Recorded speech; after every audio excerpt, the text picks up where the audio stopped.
In a forest where ancient pines whispered secrets to the moon, stood a wooden house with carved window frames. Here lived young Natasha, her father who was a woodcutter, and her stepmother who had come to their home like winter's first frost, sharp and bitter. But in the garden grew something magical, a silver birch tree, its bark peeling in delicate layers like pages of an old story.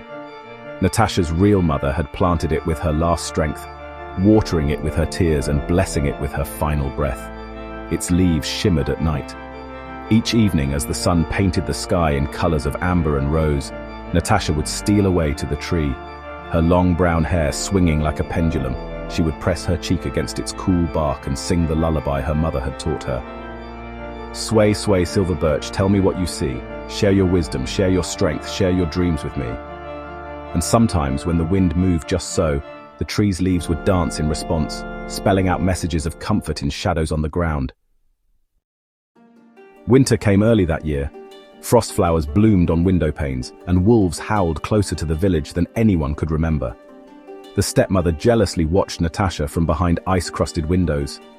She saw how the birds brought Natasha bright berries, and how the neighborhood children gathered around her.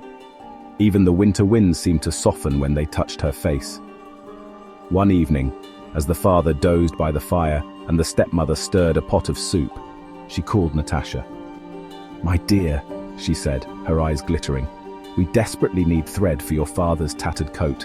My sister, your aunt, lives in the forest. She makes the most beautiful thread. Go now to her house in the forest and ask her for needle and thread. Follow the path where the trees grow twisted, where mushrooms glow in the dark. There you will find my sister, Baba Yaga. She is sure to fulfill our request." Natasha was terrified. Everyone knew of Baba Yaga the witch, but she knew that to refuse her stepmother's command would only bring swift, cruel punishment and probably days without food. Snow fell in thick curtains as Natasha prepared for her journey. Her boots, patched but sturdy, felt heavy as stones. She wrapped herself in her mother's old shawl. Before leaving, she ran to the silver birch one last time, her tears freezing on her cheeks. "Will I see you again?" she sobbed quietly. The tree shuddered, its branches creaking with effort. 3 gifts fell at her feet, a red ribbon, a bronze comb, and a loaf of bread. "Take these with you. Each will help you once, but only once," its leaves whispered. "Go now, quickly, while the moon still lights your path." As Natasha stepped onto the forest trail, the trees seemed to lean in. Owls watched with eyes like golden coins, and in the distance, a pack of wolves howled at the moon. The forest grew darker and darker. Natasha walked on, bone-tired, not knowing where her feet were taking her. Finally, she stumbled upon a clearing bathed in sickly green light. There in the center stood a hut, perched on enormous yellow chicken legs, each as thick as a tree trunk. The hut creaked and groaned as it turned slowly, scratching the earth with its claws. A fence of human bones surrounded it, topped with skulls whose empty eyes seemed to follow Natasha's every move. Some still had scraps of flesh clinging to them, and ravens pecked at the remains. Inside the fence gate, Baba Yaga, a terrible sight, hunched over a giant iron mortar.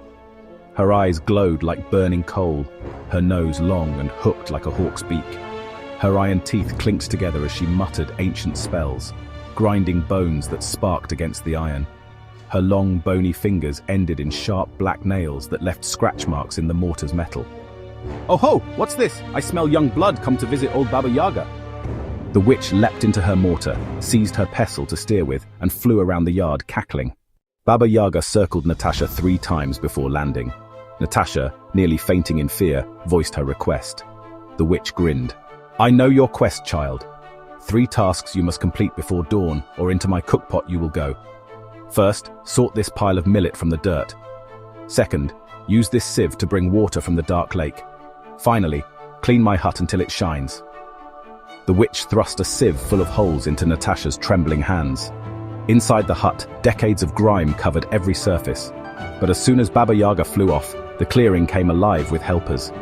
Dozens of mice with silver whiskers emerged, singing tiny songs as they started separating grain from dirt. "We remember your breadcrumbs in winter," they chattered. At the dark lake, weeping willows taught Natasha to weave lake moss into a living net inside the sieve. "We remember how you bandaged our broken branches," they sighed. The water now stayed in the sieve as if it were a solid bucket. Inside the hut, domovoi, the house spirits, emerged from their corners. These tiny creatures wore red shirts and worked with supernatural speed, scrubbing away centuries of witch grime. "We remember how you left us porridge with honey," they whispered. Throughout the night, Natasha worked alongside her helpers. The mound of millet became two neat piles, pure grain and dark earth. The dark lake's water filled Baba Yaga's barrels to the brim. The hut began to sparkle, even in the darkest corners where spiders had woven webs of silk. Dawn broke with the sound of a rooster's crowing. Baba Yaga landed her mortar with a thunderous crash. The hut spun on its chicken legs. "Clever girl!" Baba Yaga shrieked. She thrust the needle and thread at Natasha. Natasha fled, the witch's eyes blazing with fire following her. "You think you can outwit Baba Yaga? Your tender flesh will make my breakfast yet." And Baba Yaga gave chase. The pestle left trails of fire. Trees bent away and animals hid. Natasha could hear the mortar gaining. She threw the ribbon behind her. It transformed into a river. Steam rose where the water touched the burning trails. "A mere stream cannot stop me." The witch drank the river in 3 gulps. Natasha threw down the comb. Each tooth grew into a mighty oak tree. Baba Yaga used her teeth as an axe to chop through the forest. With the witch's breath hot on her neck, Natasha threw the bread. The loaf exploded, becoming a mountain. Its sides were smooth as glass, offering no purchase for Baba Yaga's claws. Almost spent, Natasha ran the final distance home. The morning sun broke through the clouds, turning the silver birch's leaves to diamonds. As Natasha reached its branches, stumbling, the tree swept them down like a mother's embrace, hiding her in their shelter. From beyond the mountain came Baba Yaga's voice, carried on the wind, cackling with amusement. "You've won against Baba Yaga, clever child. But should you ever mistreat a soul as your stepmother mistreats you, I'll know.